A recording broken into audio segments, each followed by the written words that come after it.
Ser Podcast.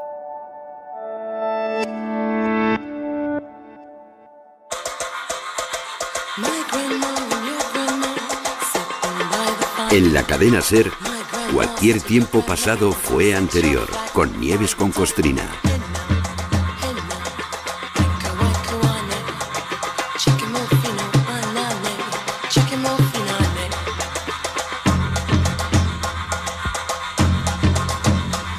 ...22 de octubre de 1785... prisión de la Bastilla, París. Justo a la puesta de sol, un recluso comenzó a escribir una de las novelas más escandalosas, deseadas, obscenas, violentas, codiciadas y repudiadas que haya habido nunca. Su autor era consciente de lo que iba a hacer aquella tarde de otoño y lo advirtió en la introducción de su escrito con estas palabras: es ahora, querido lector, cuando tienes que preparar tu corazón y tu espíritu para el relato más impuro que haya sido creado desde que el mundo existe. No les puedo decir cuántas páginas tiene esta novela porque está escrita con caligrafía diminuta en 33 hojitas de papel pegadas una a continuación de la otra para luego enrollarlo todo. O sea, que más que decir que las 120 jornadas de Sodoma es un libro que escribió aquel preso, deberíamos decir que es un rollo. Pero literalmente un rollo. Visualicen un rollo de papel higiénico y ahora imaginen ahí escrito con letra chiquitísima, por delante y por detrás, este relato con el que nos extenderemos más al final del programa. A lo que vamos ahora es a ocuparnos de su autor, aquel prisionero de la Bastilla llamado Donatien Alphonse François de Sade. A partir de ahora, queridos y queridas oyentes de este irreverente programa, ustedes deciden si los menores a su cargo deben o no seguir a la escucha, si les conviene conocer al personaje, el momento histórico que vivió y la hipocresía de la que fue víctima el Marqués de Sade.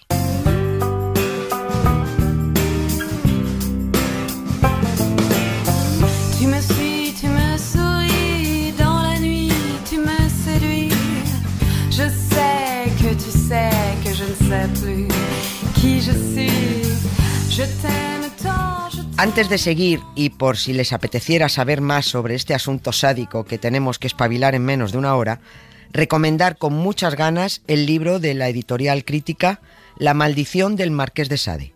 Está escrito por Joel Warner y que lleva por subtítulo Un manuscrito mítico, un canalla infame y el mayor escándalo de la historia de la literatura. Es un ensayo sin desperdicio, que atrapa como una novela. Quede dicho todo. Sadismo, ya saben, es un epónimo. Quiere esto decir que el nombre de una persona en particular pasa a denominar un concepto en general. Sadismo viene del Marqués de Sade, Don Juan dio lugar al verbo donjuanear, Nicolás Maquiavelo arrastra mala fama porque de él derivó el maquiavelismo. La voz que nos regaló el Marqués de Sade, el sadismo, significa perversión sexual de quien provoca su propia excitación cometiendo actos de crueldad en otra persona.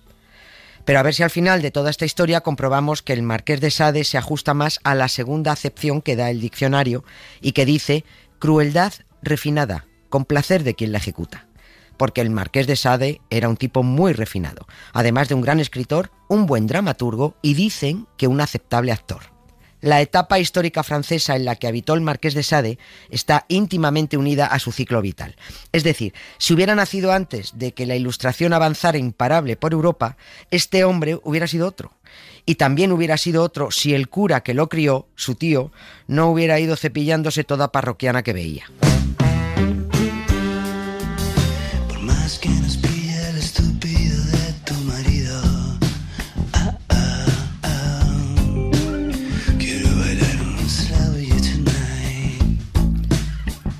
Sade nació en la Francia de 1740, justo cuando los pensadores Diderot y d'Alembert estaban a punto de poner manos a la obra para elaborar la enciclopedia o diccionario razonado de las ciencias, las artes y los oficios. Una obra clara y accesible a todo el mundo, que supiera leer, claro, para difundir los conocimientos alcanzados por medio de la razón. Ni dioses ni gaitas, que Dios siempre está en la otra punta del conocimiento.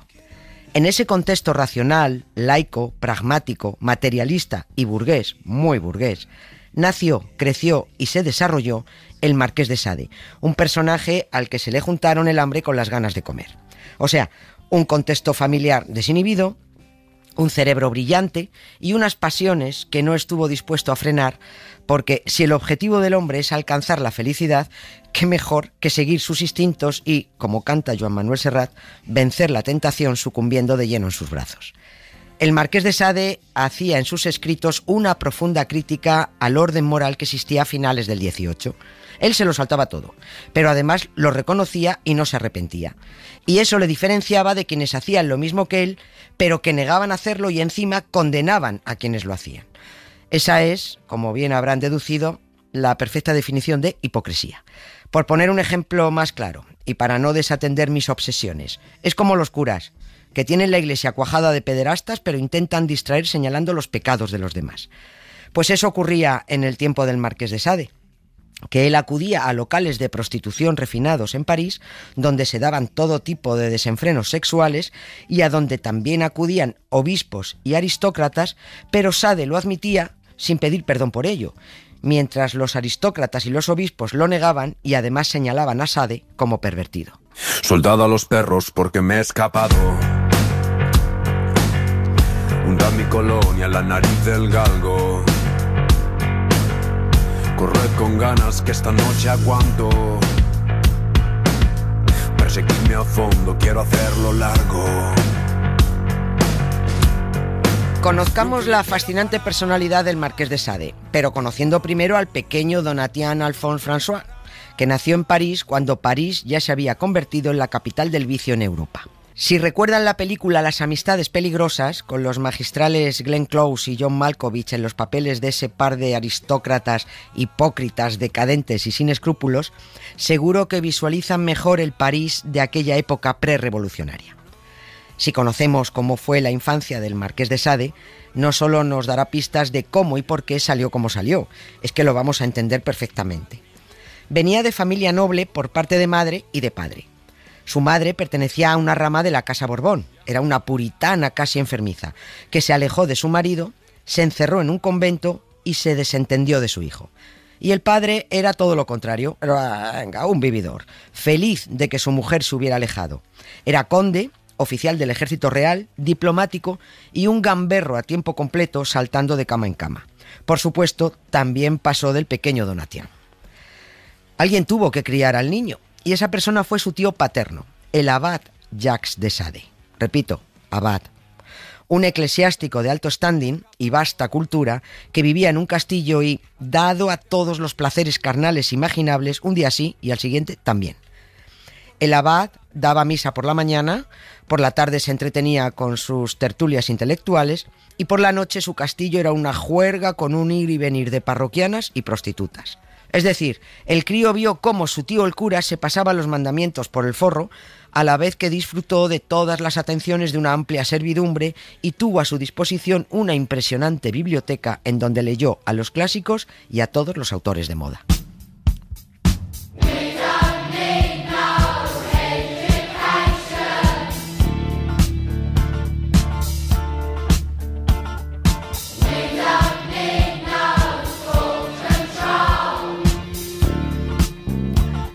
Durante sus primeros 10 años se educó como el típico chavalín noble de la época, caprichoso, altivo, sabiéndose superior a la plebe y encima con una formación intelectual del copón. Cuando salió del castillo de su tío el cura para ir a instruirse con los jesuitas de París, un colegio al que solo podían acceder los miembros de grandes fortunas, Donatien ya era un pequeño erudito, era un listillo, vamos. Allí terminó de formarse intelectualmente, se aficionó al teatro. Con 14 años entró en el ejército y antes de cumplir los 20 ya era capitán de caballería. Se enamoró de una cayetana provenzal, una niña muy pija. La pareja se comprometió y la muchacha lo dejó plantado poco después, dejándole también como recuerdo una gonorrea. A partir de ahí, ya sin novia formal, el joven Donatien se dio al sexo sin medida y con quien se terciara. Le daba igual.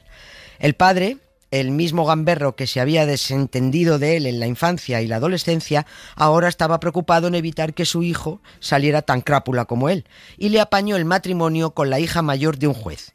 Ese juez era el presidente del Tribunal de Apelaciones. Y aunque esto de juez suena importante, resulta que el suegro del Marqués de Sade era un flojo. O sea, ahí la que mandaba era la suegra, la esposa del juez, a la que llamaban la presidente, para que se hagan una idea. El marqués de Sade la definió como una mujer que poseía el encanto del diablo, y otro observador dijo de ella que era más astuta que un zorro. Por supuesto, si la presidente manejaba a su marido, también manejaba los poderes de su marido, y era ella la que decidía a quién proteger y a quién destruir. Y queda a conocer a la que acabó siendo esposa del marqués de Sade, René, hija mayor del juez y la presidente. Pues resultó ser una joven poco agraciada, poco elegante, sosa, fría y excesivamente puritana. Donatián intentó evitar ese matrimonio forzado y escribió a su padre rogándole que le permitiera casarse solo allá donde le llevara el corazón. El padre dijo que ni de coña, te callas, te casas y punto. El marqués se calló, se casó y se aburrió. Años después describió aquel matrimonio como un pacto mercenario y vil, un tráfico vergonzoso de fortunas y nombres. Sé que voy a arder en el infierno por haber dicho tantas veces que aún te quiero. Está bien, soy un... Donatián tardó nada menos en encontrar diversiones sexuales fuera del lecho conyugal. Buscaba prostitutas o amantes de todo tipo para practicar sexo violento, sodomía o lo que estuviera de moda en el momento. Ahí fue cuando a los 6 meses de casado, cuando todos creían que había sentado la cabeza, le cayó la primera denuncia y el primer encarcelamiento por haberle pedido a una prostituta que lo azotara con un látigo llamado gato de 9 colas, por masturbarse sobre estatuas de vírgenes y santos, por pisotear un crucifijo y por tener sexo duro con ella después de todas las citadas satisfacciones blasfemas. La condena que le cayó al marqués de Sade no fue por su actividad masoquista y sus prácticas sexuales, sino por sus formas sacrílegas. ¿Y saben por qué no era censurable que un aristócrata realizara tales prácticas? Bueno, pues porque lo hacía la mayoría. No había ni un solo prostíbulo en París en el que no se encontraran todo tipo de artilugios para el que buscaba el placer físico a través del dolor. Sobre todo una gran variedad de látigos listos para lo que llamaban la ceremonia. Y eso de la ceremonia era... lo llamaban a estimular el deseo de los que estaban aburridos del sexo formal y matrimonial. En esos salones se anunciaban azotes y otras prácticas del amor físico. Y a veces no eran prostíbulos, ¿eh? En el submundo de París proliferaban apartamentos, petit maison, los llamaban, que compraban los nobles para dar rienda suelta a sus vicios extramatrimoniales, para juntarse unos cuantos con otras tantas prostitutas o damas que también se la pegaban a sus maridos, o para juergas homosexuales. Había de todo y para todos los gustos. Y tanto los prostíbulos como las prácticas del sexo duro, como las petit maison, estaban de moda entre la aristocracia, en la que se incluyen cardenales y obispos. Anda que no se cruzó el marqués de Sade con tipos con sotana en los salones públicos y privados.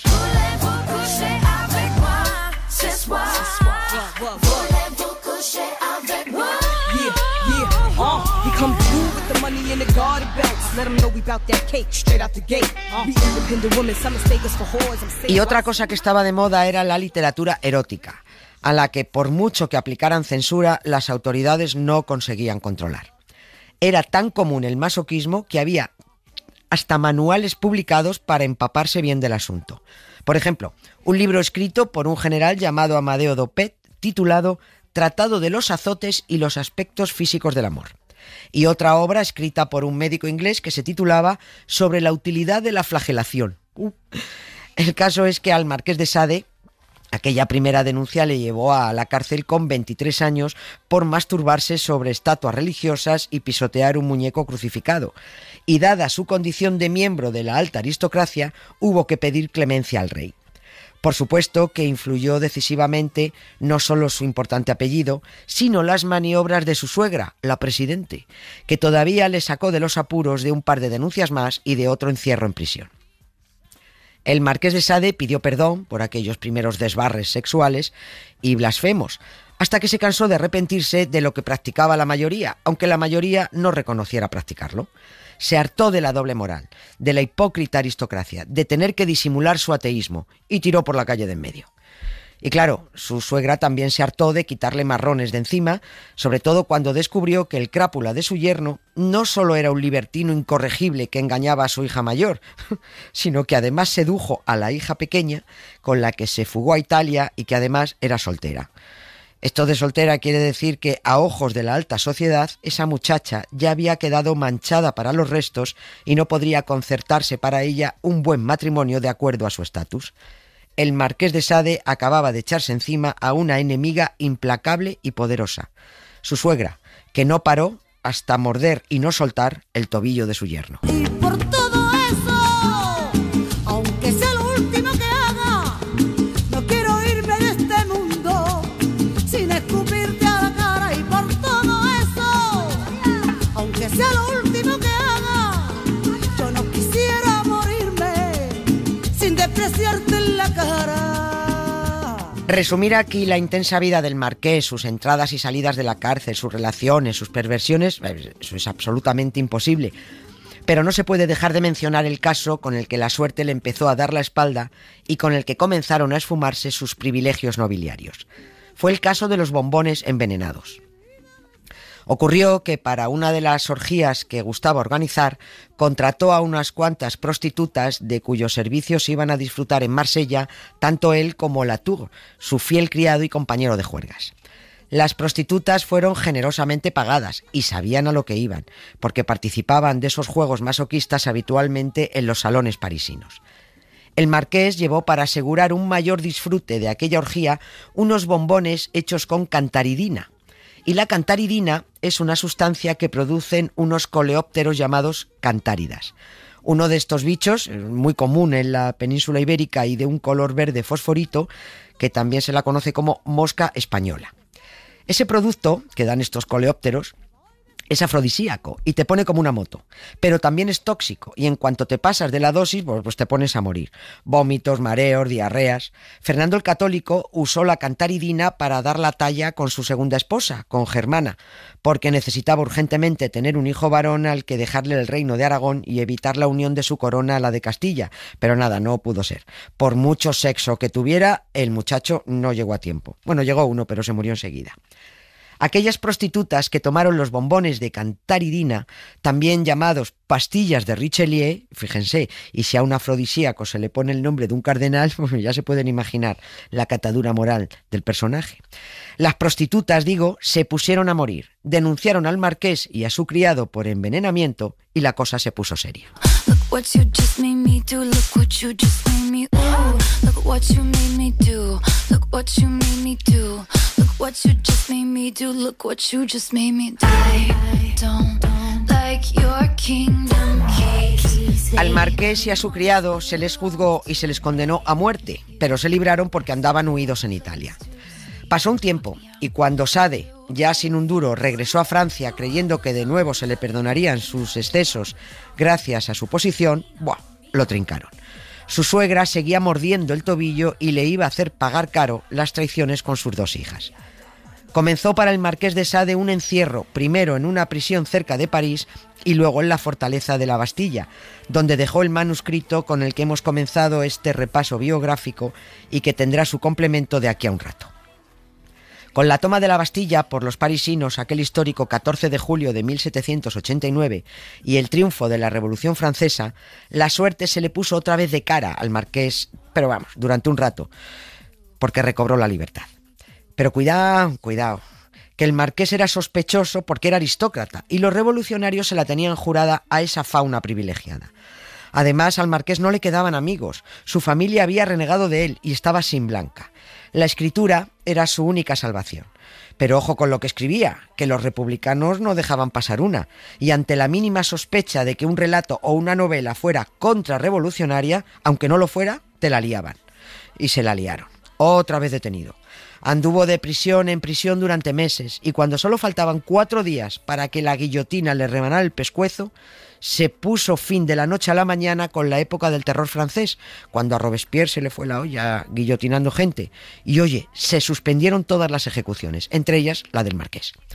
Sade recuperó la libertad. Libre, sí, vale, pero arruinado. Vuelta a escribir.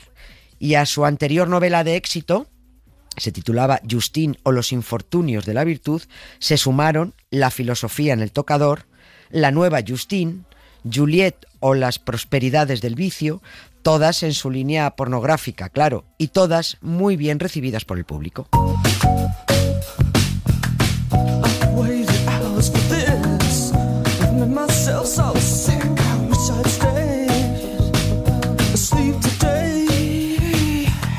A quien no le cayó nada bien el Marqués de Sade fue a Napoleón, que ordenó su detención bajo una acusación falsa y su posterior encierro en un manicomio sin juicio ni condena. Allí terminó sus días en 1814, con 74 años ya cumplidos, el gran escritor y dramaturgo, aunque un poco viciosillo, Donatien Alphonse François de Sade. En su testamento escribió: «Una vez que mi tumba haya sido llenada, deberá ser sembrada con diversas semillas, para que inmediatamente esté cubierta y la espesura sea tan tupida como antes, y para que las huellas de esta tumba desaparezcan del rostro de la tierra, como deseo que mi recuerdo se borre del recuerdo de los hombres». Pues no ha podido ser, amigo. Aquí estamos, 210 años después de la muerte del Marqués de Sade, hablando de, como alguien lo definió, el espíritu más libre que haya vivido jamás.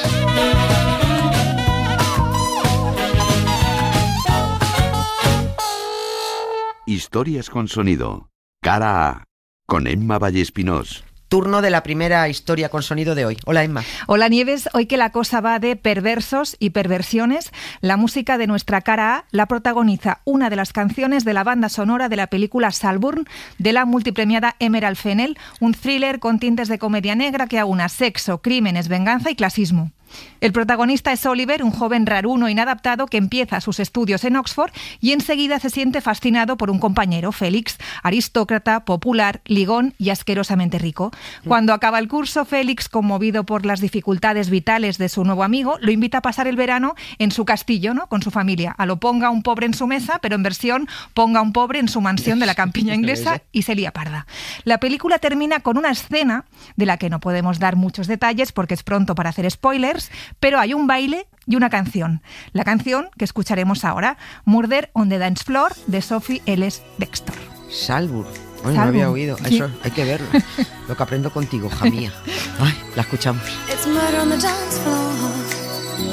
But you better not kill the groove, DJ. Gonna burn this goddamn house right down. Oh, I know about your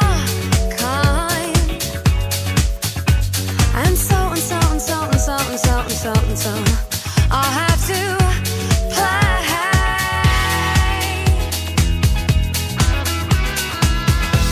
If you think you're getting away, I will prove you wrong. I'll take you all the way. Boy, just come along. Hear me when I say, hey. It's murder on the dance floor, but you better not kill the groove.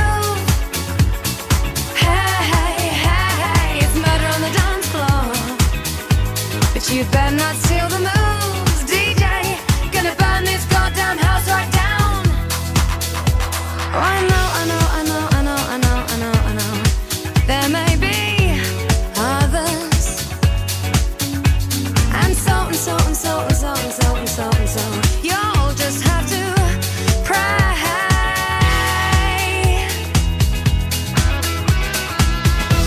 If you think you're getting away,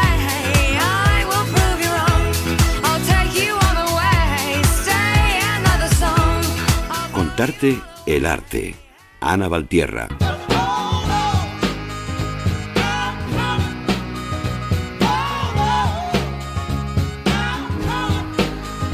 Ana Valtierra, doctora en Historia del Arte, ¿nos trae algún desenfreno sexual artístico o algún artista desenfrenado sexualmente? Fijo, una de dos. Hola, Ana, ¿de qué vamos hoy? Hola, Nieves. Efectivamente, muy bien visto. Hoy, como la cosa va del Marqués de Sade, vamos a hablar de artistas y sexo, por supuesto, y la sección de arte queremos que esté a la altura del Marqués, que es complicado, así que le vamos a dedicar la sección a uno de los que más literatura han generado en cuanto a sexo, Paul Gauguin. especialmente a sus andanzas sexuales en Tahití. Paul Gauguin, como sabes, fue un pintor francés postimpresionista que se fue a trabajar a Tahití. Allí se instaló en 1891, esperando encontrar un paraíso perdido, alejado de la influencia de Occidente, lo cual lo quería reflejar de manera íntima en su pintura, en fin, de estas cosas, ¿no? Y según cuenta él mismo, quería liberarse del podrido occidente, esta era la expresión que utilizaba, y ser al fin libre. La realidad fue otra. La influencia colonial en la isla era fuerte y el viaje no cumplió sus expectativas. Eso sí, tuvo sexo a espuertas con varias mujeres adolescentes de unos 13, 14 años. O sea, que el podrido occidente iba él a pudrir también, ¿no? Sí, efectivamente. ¿Qué sabemos de estas relaciones con adolescentes de Gauguin? Pues las tenemos muy documentadas. Sabemos incluso sus nombres y cuánto estuvo con ellas, porque él mismo lo cuenta y aparecen retratadas en sus pinturas. La más conocida de sus relaciones allí es con una niña llamada Teemana, aunque Gauguin la llama Teura. Con ella mantenía relaciones sexuales y además fue modelo de algunas de sus más famosas obras, esas que están colgadas en los grandes museos. Por ejemplo, aparece en una obra titulada Los ancestros de Teemana, que está en el Art Institute of Chicago. Teura o Teemana era su amante y su musa, Nieves. Hasta aquí, bueno, nos podría parecer normal, no sería ni la primera ni la última mujer que tuviera una relación así con un artista. Pero aquí hay un pequeño detalle que es importante. Cuando inician la relación, Teura tenía 13 años y Gauguin más de 40. Ahí queda. Por si eso fuera poco, Nieves, Gauguin tenía sífilis, una enfermedad de transmisión sexual muy contagiosa. Y Gauguin lo sabía. Tenía llagas sifilíticas que cubrían su cuerpo y eran visibles. A pesar de saberlo, Gauguin se estuvo acostando con varias mujeres allí en Tahití, a las que presumiblemente contagió la enfermedad. Este era un comportamiento muy sórdido, pero desgraciadamente estaba muy extendido entre los colonos de Tahití a finales del siglo XIX. Vamos, que no era exclusivo de Gauguin. Qué barbaridad, sí.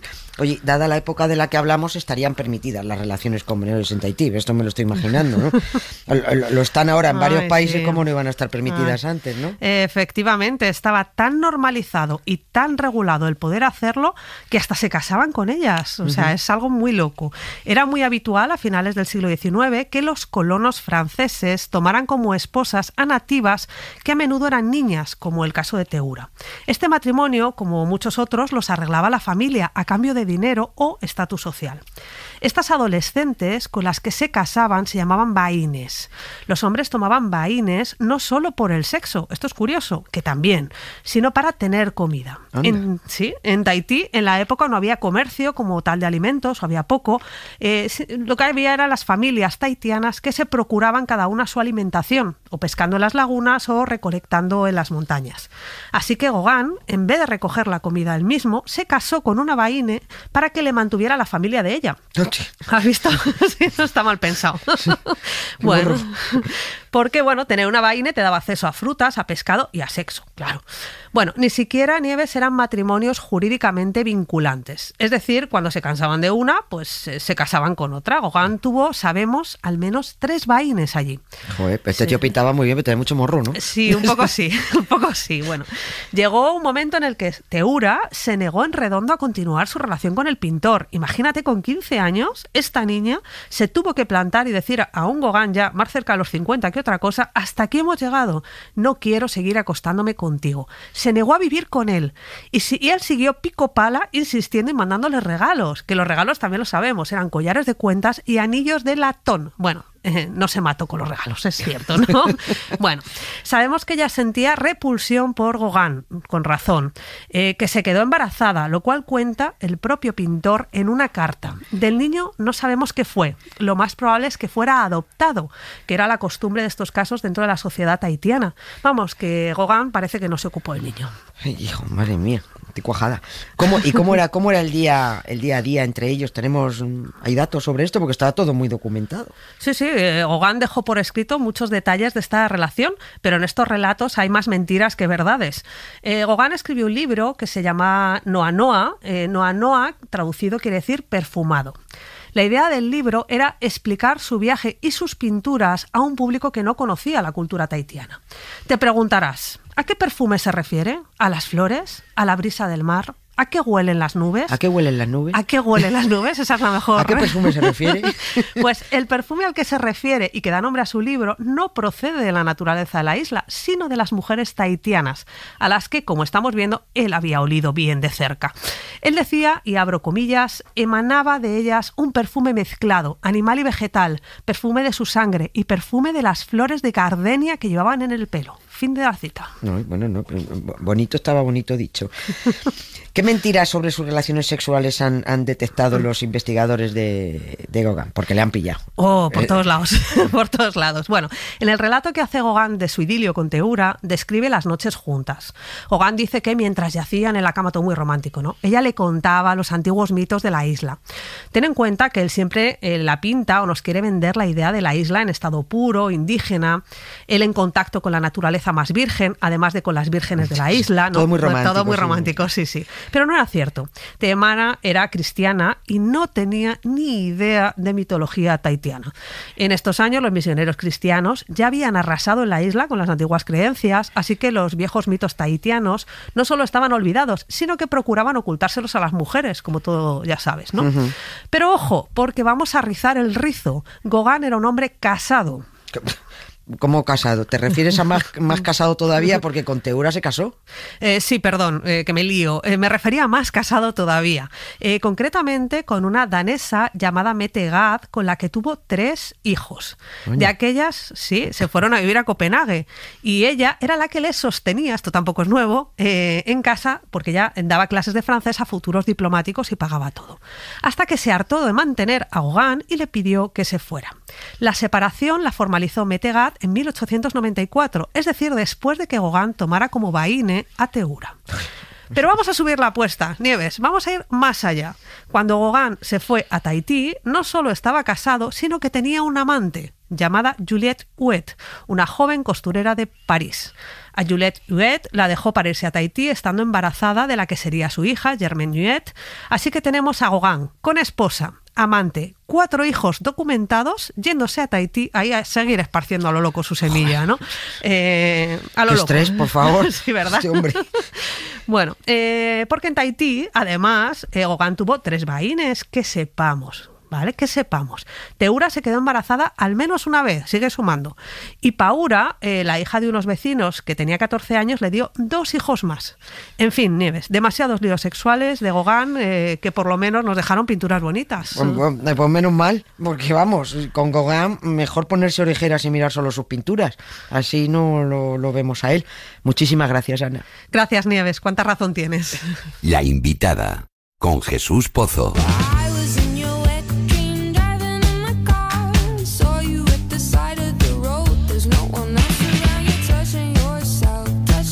Llega el momento de Jesús Pozo y su invitada, que con la excusa del Marqués de Sade nos va a ilustrar sobre sexo, educación sexual y familias. Hola, Jesús. Hola, Concostrina. He hablado con Patricia Gutiérrez, psicóloga clínica, directora del Centro TAP y promotora del proyecto Familiando. Y me dije, qué mejor que este programa sádico para hablar de educación sexual. Primera cuestión, ¿por qué cuesta tanto en las familias hablar de sexo?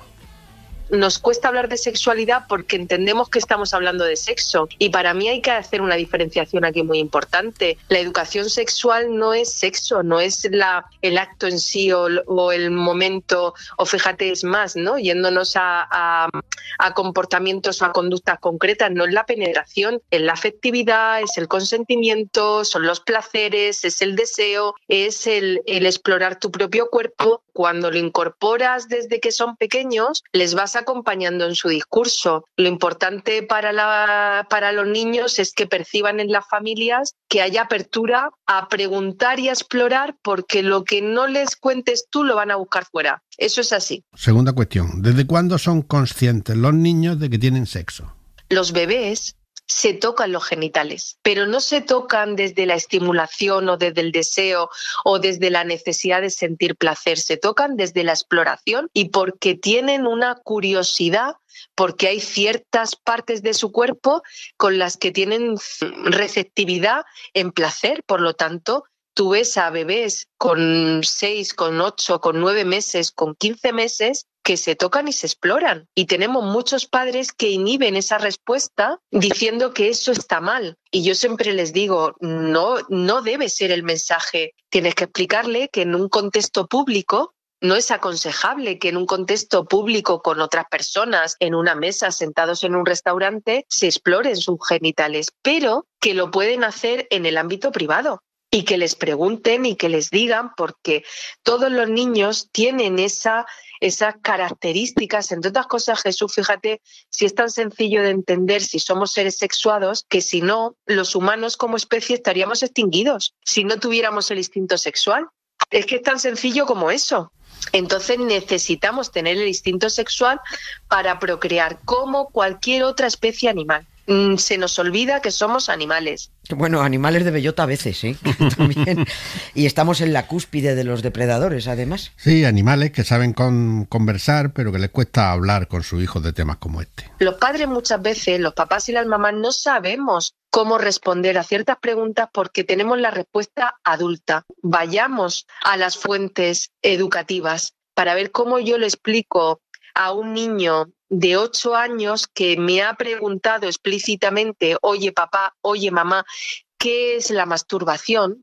Y yo en ese momento no sé muy bien cómo explicárselo y entonces lo que hago es hacer un aplazamiento en la comunicación de una forma asertiva y le puedo decir, mira, si te parece, como yo no sé muy bien cómo explicártelo para que lo puedas entender, vamos a buscar información y este fin de semana o esta tarde o mañana lo vemos juntos. Pero el niño tiene que tener una respuesta y nos tenemos que sentar con nuestros hijos a explicarles qué es esto de una masturbación, por ejemplo.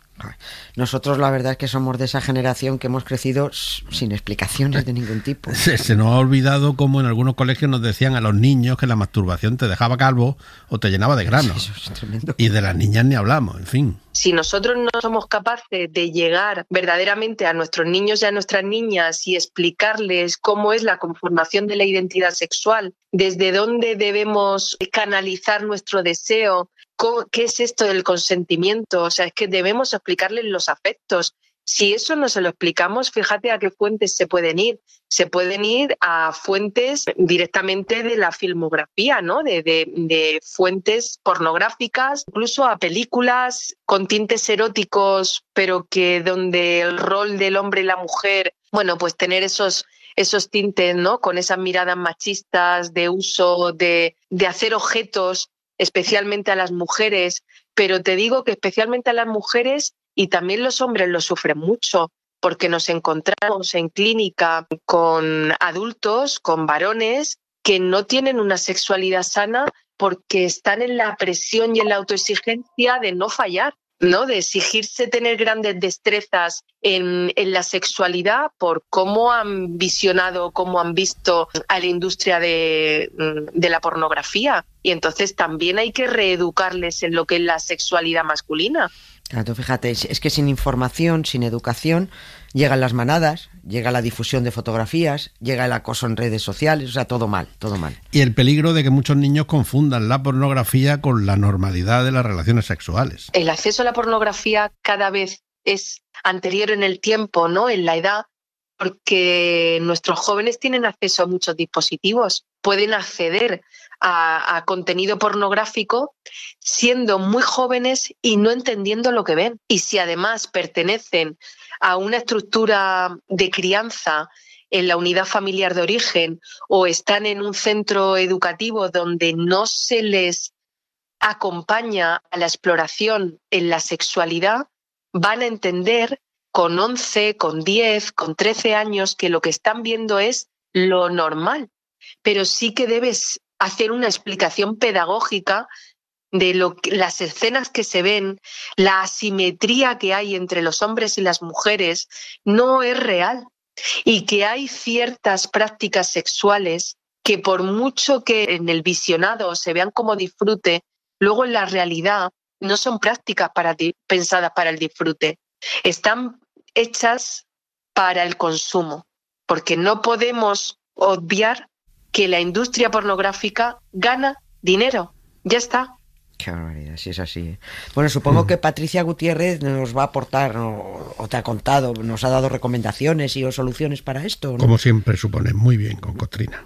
Cuando tú trabajas con los menores, el respeto, el compromiso, la lealtad, la protección, estos valores les permiten establecer vínculos afectivos que llamamos prosociales. Por lo tanto, es muy difícil que mantengan relaciones sexuales, que hagan una grabación y que se lo pasen a toda su red de contactos, porque se darán cuenta que eso no es una fórmula de respetar, no es respetuoso. El valor del respeto no está ahí, por lo tanto, tenemos que hacer una educación en valores, tenemos que acompañarles a que ganen maduración emocional para estar preparados para mantener relaciones sexuales, porque las van a tener, pero tendremos que facilitarle el máximo de recursos.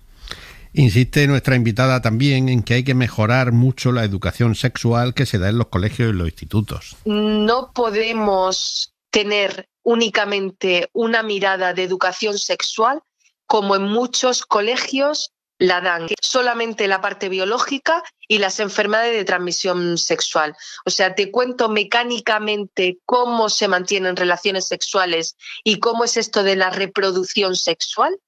Y además te cuento que si no mantienes relaciones sexuales con cierta precaución, están las enfermedades de transmisión sexual y a través del miedo inhibo tu respuesta sexual. No, los adolescentes, los jóvenes no inhiben su respuesta sexual por el miedo. Si no les hablamos de los afectos, si no les hablamos del consentimiento, si no les hablamos del placer, estamos dejando coja la educación sexual. Por supuesto que hay que hablarles de las enfermedades de transmisión sexual. Hay que ponerlas encima de la mesa. Pero no puede ser la política del miedo la que acompaña a nuestros jóvenes. Porque entonces, por miedo, no cuentan que están manteniendo relaciones sexuales. O por miedo, no son capaces de contar con figuras adultas que les puedan acompañar. Pero también, claro, nos recuerda a Patricia Gutiérrez que hay colegios que siguen anclados en el franquismo y el nacionalcatolicismo. Pero es que son niños que están bajo este paraguas, ¿no?, de ciertos colegios más tradicionales, católicos, con un transversal religioso. Esos niños también exploran su sexualidad y van a mantener relaciones sexuales. Desde la inhibición, desde el miedo, desde lo que no se puede hacer, no les estamos educando. Ya no te cuento en los colegios de segregación, que aún seguimos teniendo colegios de segregación.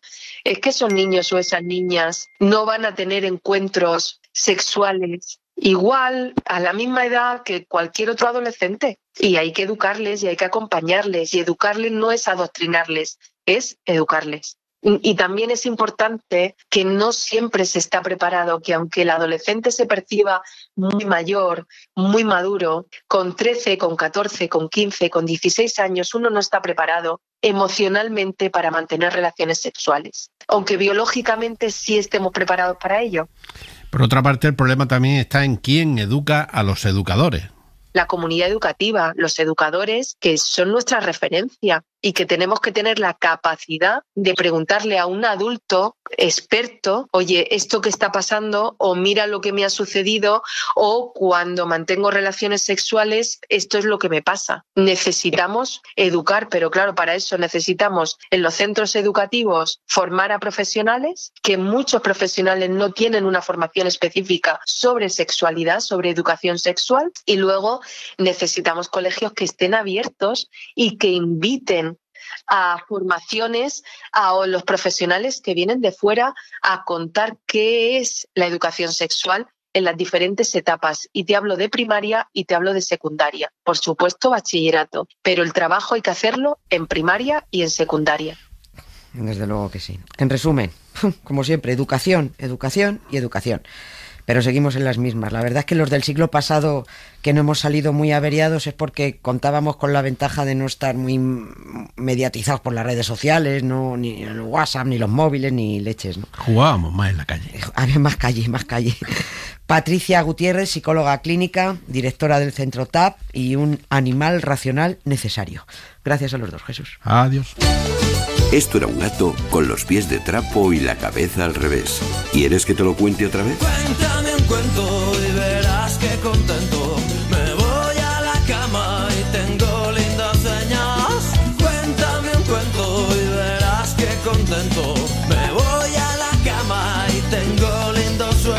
Al margen de lo vicioso, perverso y cruel que fuera con sus gustos sexuales el Marqués de Sade, no perdamos de vista que también le dieron el papel de chivo expiatorio, pero que Donatien Alphonse François de Sade fue también un magnífico escritor. Su obra más escandalosa es Las 120 jornadas de Sodoma.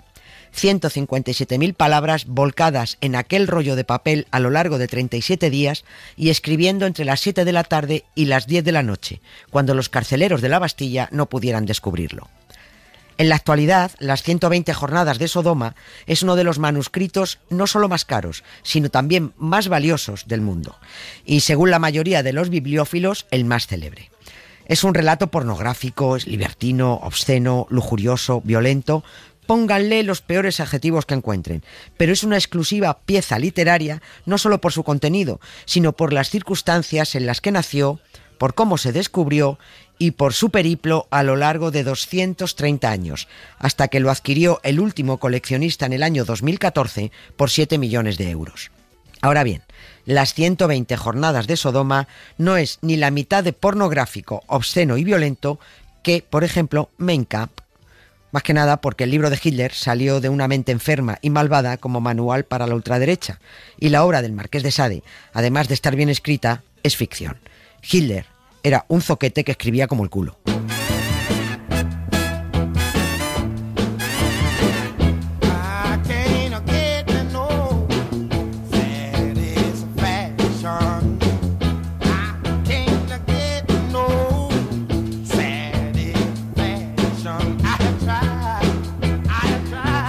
En el segundo piso de una de las torres de la fortaleza de la Bastilla estaba la celda del Marqués de Sade. Fue encerrado por una orden directa del rey, sin cargos, sin juicio y sin posibilidad de apelación.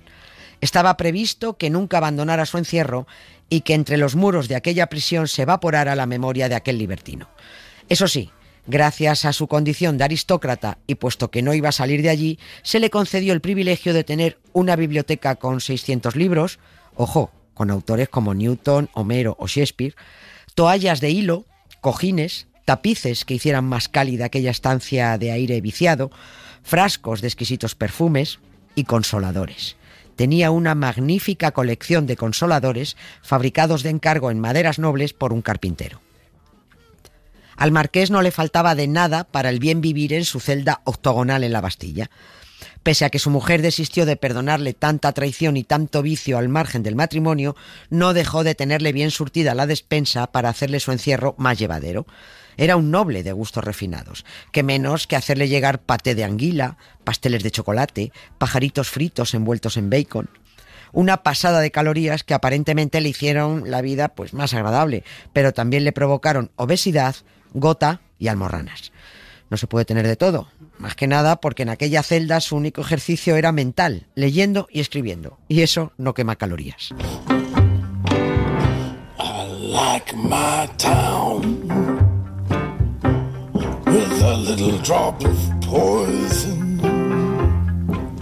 Nobody knows they're lining up to go insane. Las 120 jornadas de Sodoma es, para algunos bibliófilos, una de las novelas más importantes jamás escritas. El Evangelio del Mal, lo llaman otros, cuyo autor es el profesor emérito del crimen, dicen los demás. Pero yo insisto, el Marqués de Sade era un carmelita descalzo comparado con Hitler y Netanyahu. Y la novela cuenta lo siguiente, y conste que ya hemos advertido al principio de que los adultos oyentes de este programa tienen que haber decidido antes si los menores siguen o no a la escucha. Las 120 jornadas de Sodoma cuenta la historia de 4 ricachones pervertidos, un obispo, un duque, un juez y un hombre de negocios, que se juntan en un castillo perdido de Europa Central para, durante 4 meses, hacer de todo con sus 4 jóvenes esposas, con 8 hombres muy machotes, con 4 prostitutas ancianas y con 16 adolescentes de ambos sexos que han sido raptados. Dentro de ese castillo se producen todos los horrores que puedan imaginar.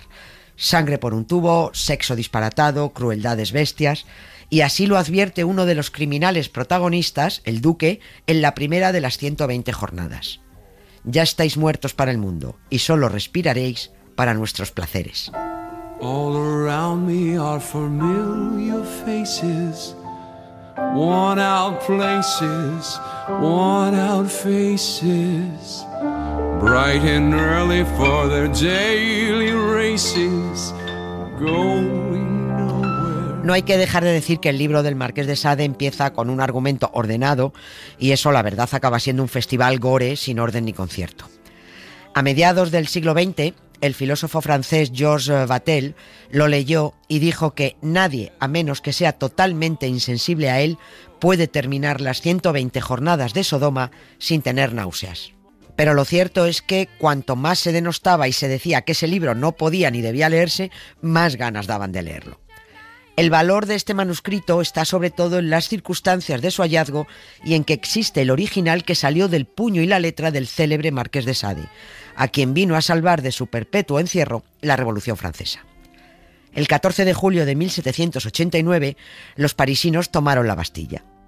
Los revolucionarios la asaltaron porque aquella fortaleza, además de prisión, guardaba reservas de pólvora y armas.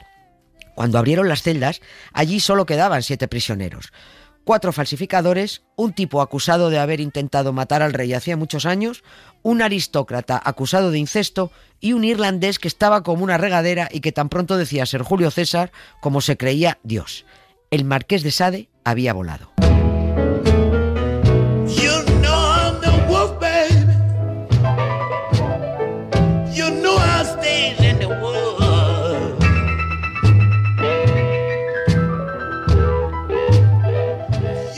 Cuando abrieron su excéntrica celda, allí seguían los cojines de terciopelo, los tapices, los libros, todo desordenado, pero no parecía que la hubieran saqueado. Días después, no se sabe exactamente cuándo, un tipo llamado Arnaud encontró oculto entre las piedras de la celda del Marqués de Sade, escondido a conciencia, un rollo manuscrito con letra microscópica. Su título era Las 120 jornadas de Sodoma o la escuela del libertinaje. Puede que lo hallara por casualidad, cuando pasó por allí fijándose en los recovecos que hacían las piedras del muro, o quizás fue durante una de las visitas que guías profesionales comenzaron a hacer por la Bastilla para los curiosos que querían conocer dónde empezó la mayor revolución ciudadana de las inmediatas décadas pasadas y venideras. O quizás Arnaud solo fue uno de los obreros que participaron en la demolición de la Bastilla. No se sabe. Aquel manuscrito inició un camino a finales de aquel siglo XVIII que a día de hoy, en el año 24 del siglo XXI, no ha terminado. Si quieren conocer el viaje de este codiciado manuscrito, ya saben, el libro de Joel Warner, La maldición del Marqués de Sade. Y quítenle a este hombre un poco de mala fama de encima, que no era para tanto. Historias con sonido. Cara B, con Emma Vallespinós. Y terminamos como siempre, con música, con nuestra cara B. Sí, hablaba Jesús de educación sexual con su invitada, la psicóloga Patricia Gutiérrez, y de la necesidad de hablar a los jóvenes de sexo, ¿no? Este es el tema principal de la serie británica Sex Education, que a lo largo de sus 4 temporadas se asoma al despertar sexual del protagonista, un adolescente llamado Otis, lleno de complejos, a pesar de ser hijo de una desinhibida sexóloga, y a la de sus compañeros de secundaria. La serie, que no es apta para adultos mojigatos, habla sin tapujos de deseo, masturbación, homosexualidad, transexualidad, diversidad, discapacidad y agresiones sexuales. Y de amor, claro. Es recomendable a partir de los 16 años, seguro que genera conversaciones en casa, que quizá no serán las más cómodas del mundo, seguro, pero necesarias también seguro. Sex Education tiene además una banda sonora buenísima. Gracias a esta serie descubrí a la magnífica Ezra Furman, con cuyo tema Love You So Bad terminamos hoy. Pues la vamos a escuchar enseguida. Antes les recordamos que este sádico programa ha sido posible gracias al trabajo de Jesús Pozo, Ana Valtierra, Emma Vallespinós, Pepe Rubio, de la técnico de sonido María Jesús Rodríguez y bueno, y al de Nieves con Cocina, sí. Yo también he hecho lo mío. Bueno, hombre. O sea, yo misma. Adiós. You know I love you so bad. I don't believe in love. You know I love you so bad. So bad. I love you so bad. Like the kid in the back of the classroom who can't do the math 'cause he can't see the blackboard. So bad. You know I love you so bad. Like the kids skipping class in the bathrooms, sneaking cigarettes underneath the football bleachers, baby, so bad.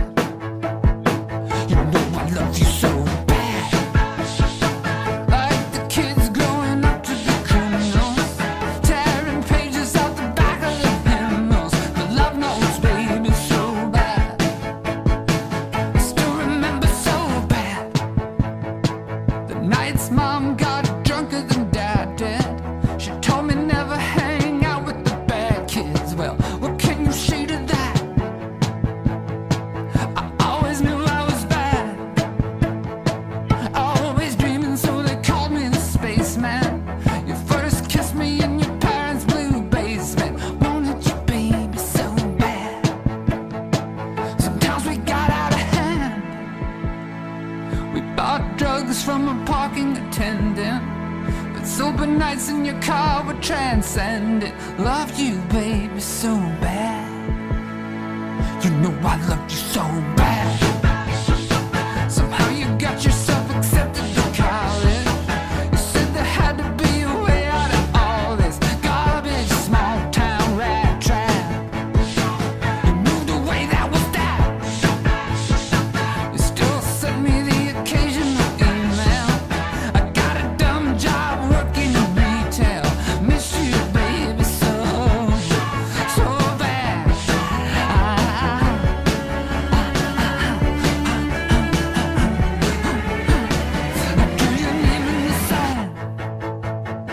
Came to the beach cause we used to go here. I watched the blue wave cover it over. Do what the ocean does best. I know the past is the past, but then again the present's nothing without it.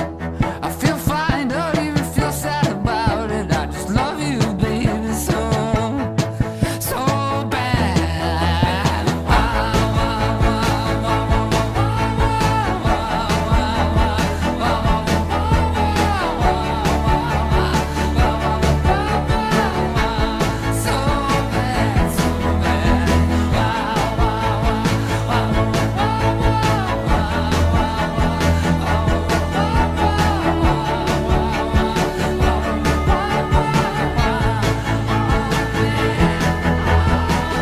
Suscríbete a Cualquier tiempo pasado fue anterior.